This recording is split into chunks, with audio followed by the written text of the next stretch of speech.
are no longer in Singapore. But more about that in the next video, where we'll be revealing where we are. For now, we just wanted to take some time and go over a list of things that we thought were worth sharing about things that just either confused us about Singapore or that were new to us about Singapore, so that either A, we can get some insight from you Singaporeans watching to tell us about why certain things are the way they are, or B, just things that we thought were worth sharing for future travelers that would be coming to Singapore.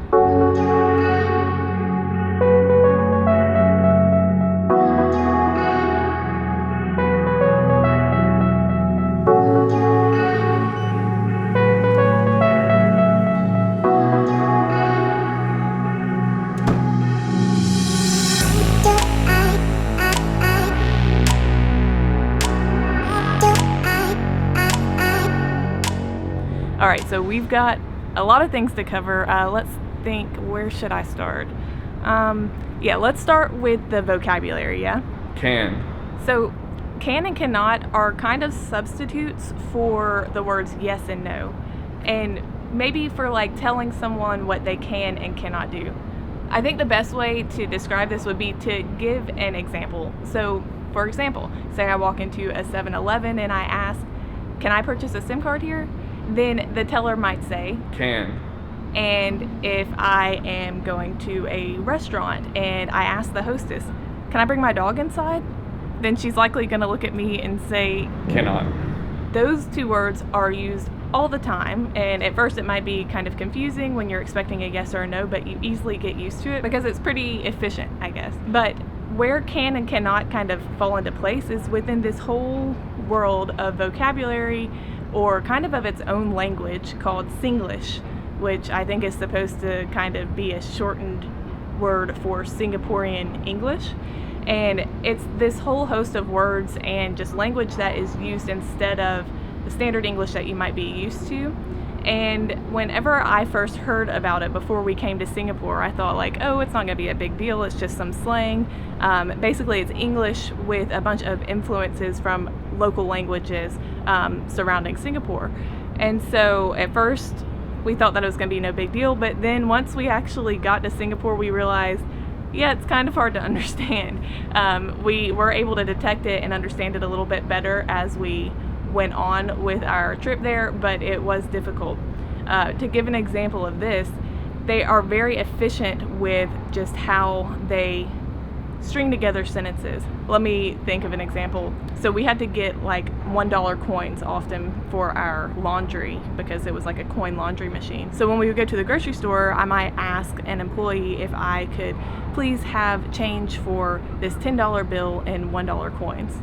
And that just was like super elaborate because I think that probably maybe the way that a Singaporean would say it would just hold up the $10 bill and say, coins can?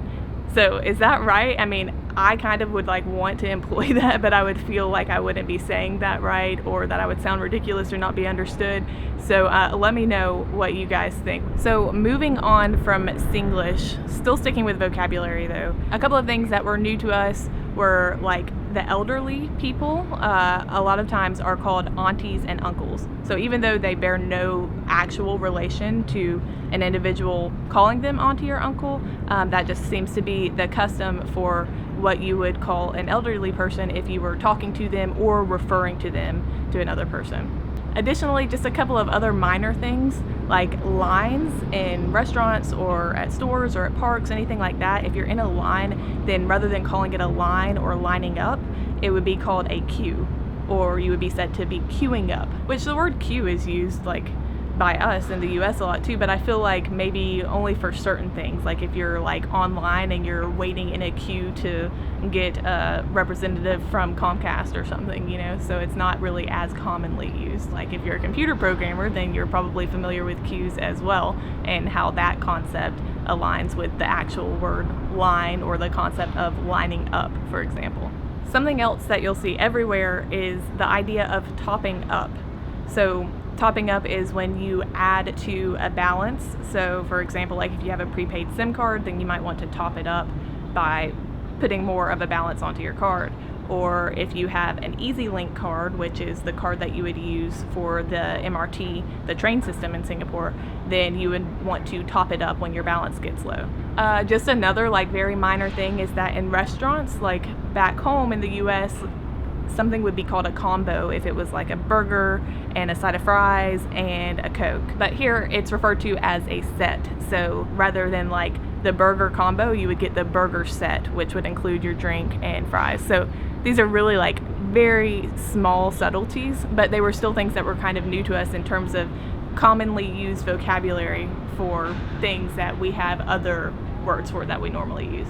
All right, so speaking of meals and sets, let's transition away from vocab and let's now start talking about food. There are so many food options in Singapore. It's even known to many as the food capital of Asia. And probably one of the reasons for this is that it's a real melting pot. So when you're in Singapore, you can have all different varieties of food, whether it's Chinese or Malay, Indian, even Western options.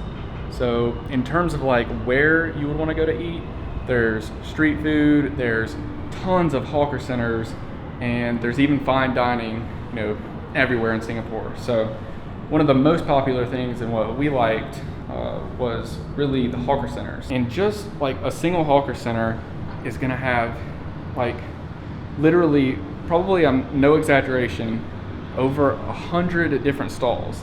So just at a single hawker center, think about that.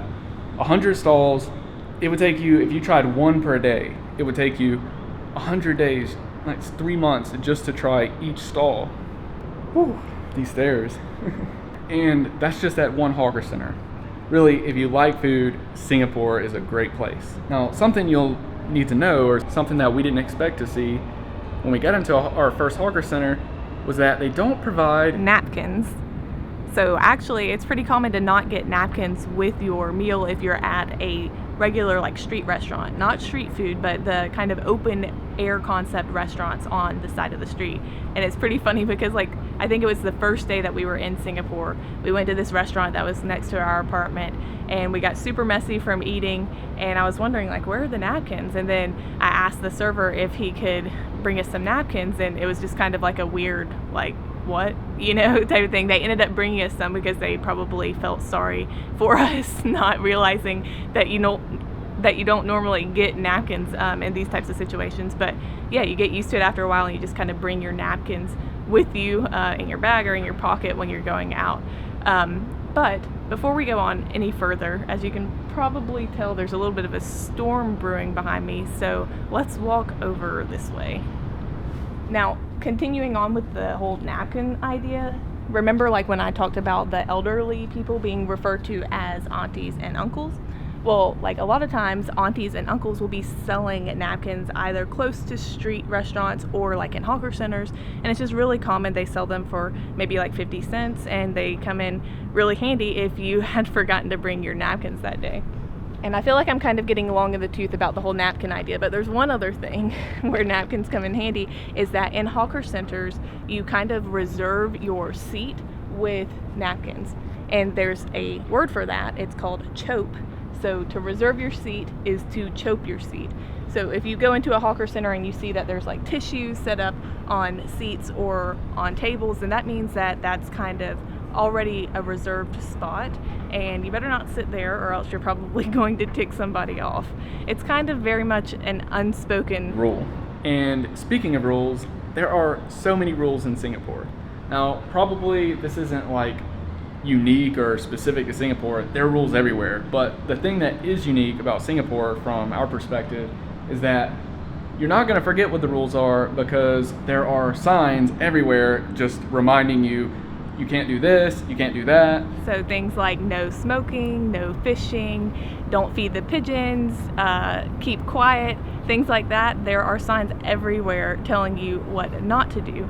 But even with that, we surprisingly saw a bunch of people breaking these rules just right next to the signs that were telling them not to. For example, along Gaelong River, which we showed a lot of in our exercise video in Singapore, there's lots of signs everywhere telling you what's a designated fishing area and where you're not supposed to fish, and in big bold letters it says no fishing, and if you break this rule then you could be subject to up to a $3,000 fine. So we're like, oh yeah, people probably aren't going to be fishing right here, right? Because that's a pretty big fine. But no, we were wrong. Right next to the signs there would be people fishing all the time. So I don't know, is it like where we were, like in the Gaelong area, or is it like that throughout all of Singapore, or is it just that certain things are not taken as seriously as others, like fishing? Smoking is another big one. So like along streets and restaurants and stuff, it'd say no smoking, but people would be smoking everywhere. And that kind of leads to a little bit of an additional tangent, is that we were kind of surprised by how much smoking there was in Singapore. There was smoking all over the place, and I know that that wasn't specific to our area, because when we ventured out to other areas around the country, there was still lots of smoking. So we were a little bit surprised at how often we saw people smoking everywhere. Now, kind of along with all these rules about what not to do, there are cameras everywhere. Like, we have never seen so many security cameras and signs telling you that you were being recorded, CCTV surveillance in progress 24 hours. Sometimes it would say that it was the police cameras, other times it wouldn't specify, but yeah, there are cameras everywhere, which actually probably lead to Singapore's extremely low rate of crime. Now, something really interesting about the crime in Singapore is that you would basically be just kind of walking through a park or on the side of the road on the sidewalk, and you would see these large signs, and it would be on the ground, and it would just, crime alert is what it would say at the top. And so when we first saw this one sign from a distance, we started coming up on it, and we were like, oh my gosh, what is this going to be? And on the sign it said, alert, crime alert, there has been a bicycle theft in the area. And we were like, oh my gosh, like a bicycle theft. But yeah, they'll have these signs all over for little petty crimes. We're not really sure what the point of that is. One of the things that we kind of thought was that maybe it will deter people from committing crimes, even petty crimes. If they see the sign, then maybe they might think like, okay, people are getting caught if they steal a bike, for example. So maybe that might deter them from doing it. But yeah, large signs for petty crimes. So speaking of signs, most signs that you'll see in Singapore are usually stated in 4 languages. So we've got Chinese, Malay, Tamil, and English. And that's because these are the 4 most spoken languages in Singapore. And Singapore is kind of like a melting pot country. It's just kind of like makes this whole mashup of cultures and people and religions, and it's just really cool to kind of just see all these very different people from a visual standpoint just coexisting and interacting in the same small country. It's really cool because it's just so diverse, and with that you get so many different types of food, and you get so many different types of religious shrines and places of worship. It's just really interesting to see. So with that, even though Singapore is a relatively small country, with how diverse it is, you can actually really see that in a lot of its infrastructure. And I think when us as like foreigners or tourists think of Singapore, we all have that picture of like the Marina Bay Sands skyline or the business district, like skyscraper buildings, this futuristic city, and there is like plenty of that for sure. But there's also a lot of like colonial shop houses and smaller buildings, and just buildings that were older and left there from before Singapore was a fully developed nation. So it's really cool to see this really old mixed with really new infrastructure. I think it gives kind of a unique perspective that you normally don't see unless you actually visit and walk through the country yourself and kind of venture out from the business district and Marina Bay Sands and things like that. With these changes, though, you can actually see a lot of the changes from place to place, city to city, simply by walking. Singapore is extremely walkable. So if you haven't seen our fitness video for fitness in Singapore, check that out. We have a lot to say about how walkable Singapore actually is there. In terms of walking, something that we found in Singapore when we would be walking down the street is that it seems, now we don't know if this is accurate or not, but to us it seemed like there was no agreed upon way in terms of like which side of the sidewalk you walk on. Like a lot of times we would just be walking down the sidewalk and someone else would be coming from the other direction, and we would start kind of like playing chicken with each other, like swerving one way at the same time and then swerving back. So usually back home, what we're kind of used to is that we would think that you'd walk on the side of the road, or that you'd walk on the same side of the sidewalk that you drive on when you're driving down the road. And so this is kind of like what we tried to do, and it seemed like whichever side we walked on, we would always almost be colliding with someone. So continuing on the topic of walking, we walked around late at night pretty often, and so we were able to really observe Singapore's super late night culture. So I'm talking about like 12, 1, 2 o'clock in the morning, there would be people out still drinking and eating and just hanging out at fruit shops and watching sports on outside TVs, and just we were kind of surprised by how late everyone was out. And this wasn't all just like young crowds out partying and stuff. It was just like everyday people, old and young, just hanging out. It seemed kind of just ingrained in the culture a little bit, which was really cool to observe. And certain restaurants were even closed during the day. They wouldn't open until about like 4 p.m. and then they'd stay open until like 3 or 4 a.m. And we wondered at first when the first person told us that their restaurant was open until 3 or 4 a.m., we thought like, what kind of business are they getting that late? Like no one's going to be out eating. And then as we would venture out kind of late into the night, we'd see that it was just super vibrant with so many people out. So that was cool to see. And besides restaurants, one other interesting thing, which I wanted to do myself but wasn't able to, is that they have late night salons that are open again until like 3 or 4 in the morning. And I know for sure they have this in Geelong, but I'm not sure how prevalent this is outside of Geelong. But they're just salons for you to get your hair cut and colored, washed, etc. Open late night. They don't open until late in the afternoon, and they stay open all night until the early hours of the next morning. With this, from some of our previous videos, you may have seen that one night we were out late having some chili crab at a hawker center, and we either, like, the train had just, I think, closed on us, and we actually walked all the way from Raffles Place to Geelong. And so what we found kind of interesting about this is like the late night culture is, really vibrant. There's so many people out, and so we would have expected the trains to run later. And the other thing is we couldn't figure out like exactly which time they closed. Like when we look it up online, it seemed like there was just kind of around this time. So how do you actually know when the train is going to close?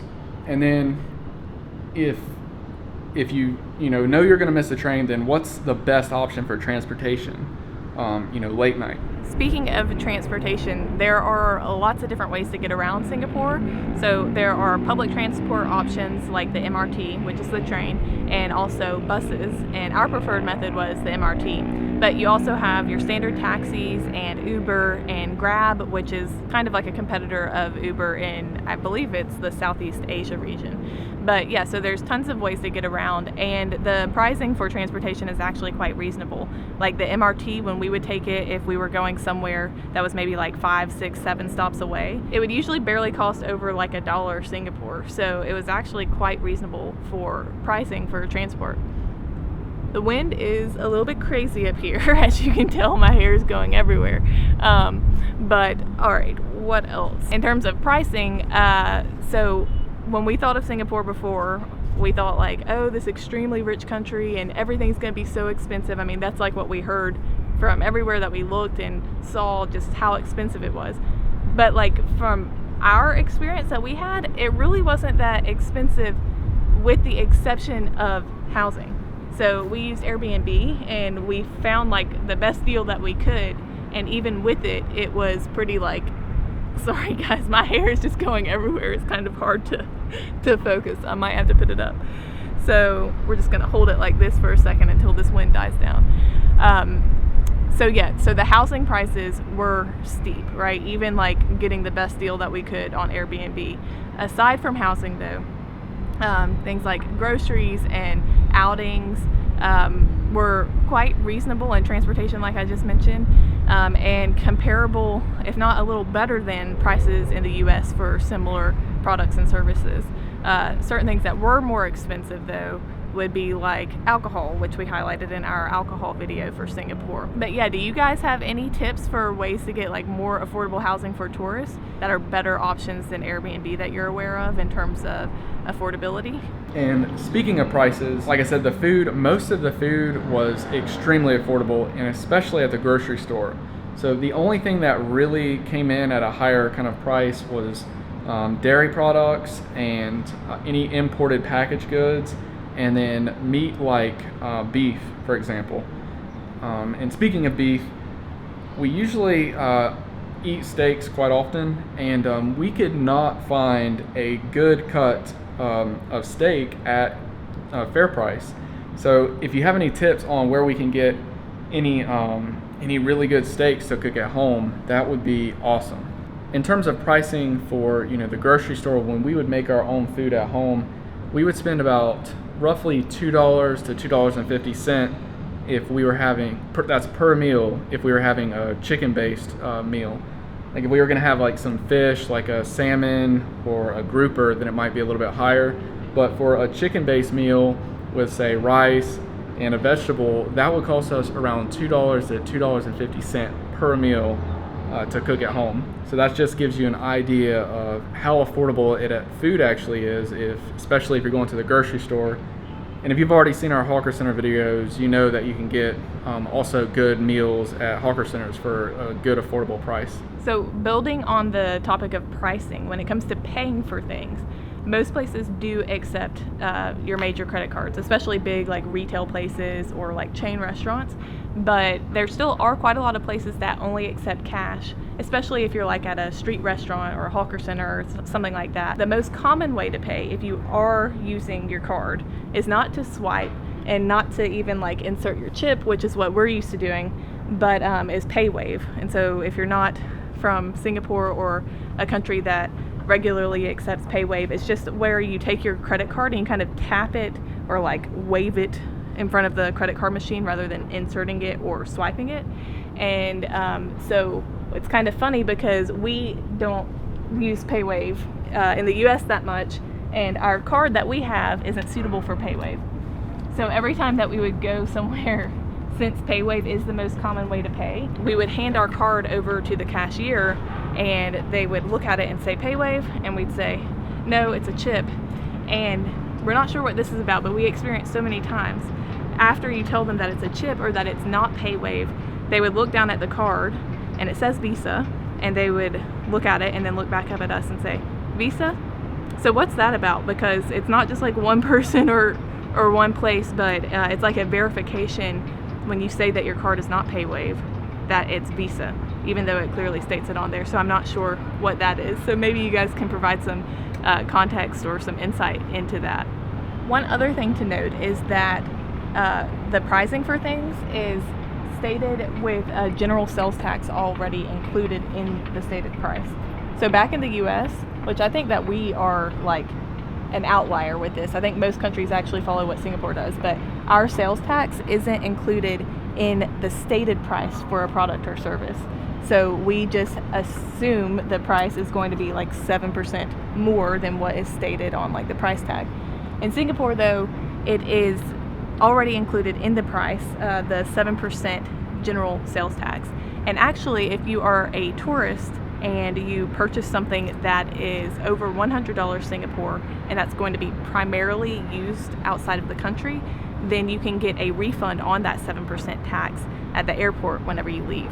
I think you just have to claim it within 2 months, and you have to make sure to get a receipt from the vendor that you're purchasing from that just kind of verifies that you're a tourist and the product or good is going to be used primarily outside of Singapore. So that's something to keep in mind and can save you a little bit of money if you're going to buy anything big like maybe camera equipment or a new drone or something like that while you're in Singapore, so that you can get that 7% back.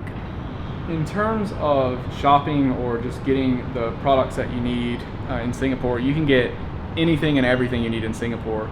There's malls, grocery stores, just clothes. There's everything that you can think of that you might need.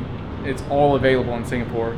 Now, with the exception of a few things that we actually couldn't find. Now, we didn't look like extremely hard for these things, but we did kind of search around at a few different grocery stores and a few different malls, but we could not find any type of unscented products. So we couldn't find unscented soap or laundry detergent, lotions, anything like that. They all had scents, and we usually don't like to use any kind of products that have scent. So, well, I'm saying scent, but the appropriate word is fragrance. So products that don't have fragrance. We couldn't find any of these. I'm sure there's got to be a location or some type of maybe specialty store where you can get these types of products. But let us know if there's a specific place where we can go to get any kind of unscented things.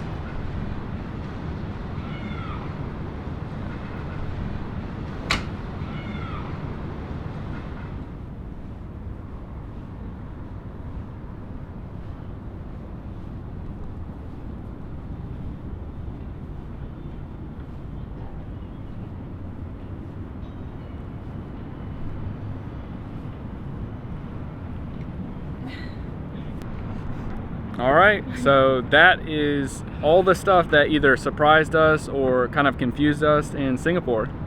Yeah, so like we said before, if you're from Singapore or if you just know the country well, please provide any insight on the things that we were confused about so that we can better know for next time. Yeah, just tell us like anything that you think in the comments. Let us know, like, did we misunderstand anything? Also, if you're coming to Singapore or if you've been before as a foreigner, like were these things that kind of like tripped you out as well or that were new to you, or if you found them helpful, then let us know. Yeah. See you next time. Yeah, see you in the next one.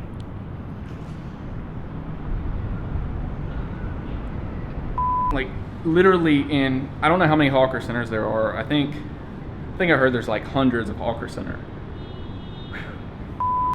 All right, so I think that's it about just like some quick facts about the vocab. Let's now And so we were really shocked. We were like, wow. Wow. But all right, what else? Oh, in terms of pricing. Can, cannot, can, cannot, can, cannot, can, cannot.